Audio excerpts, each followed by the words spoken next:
এই যে মাশাআল্লাহ, ওই যে মা সামনে গিয়েছে। ইস, কি সুন্দর দৃশ্য না? বাচ্চাকে আদর করতেছে।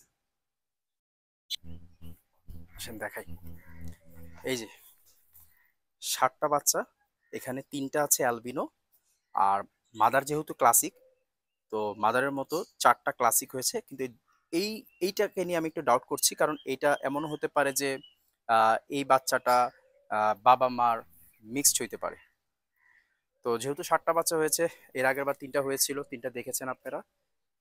আর এখন যেহেতু 7টা বাচ্চা, এগুলোকে সার্ভাইভ করানো একটু টাফ হয়ে যাবে, যেহেতু বাচ্চা একটু বেশি। কারণ প্রত্যেকটা বাচ্চার প্রপার দুধ দুধ পেতে হবে। আর এগুলো তো মার দুধ খেয়ে বড় হয়। দেখি কি অবস্থা, মাকে বেশি বেশি ভালো ভালো খাবার দিতে হবে। আর বাচ্চাগুলো একটু আরেকটু দেখাই, বাচ্চাগুলো কিন্তু একটু মার কাটা দিয়ে হয়তো একটু একটু আঘাত পেয়েছে। তো এগুলো ঠিক হয়ে যাবে, তো এগুলোকে এখন আর ডিস্টার্ব না করি, বাচ্চাগুলোকে মার সাথে রেখে দিই। তাহলে বিদায় নেই, আসসালামু আলাইকুম, আল্লাহ হাফেজ।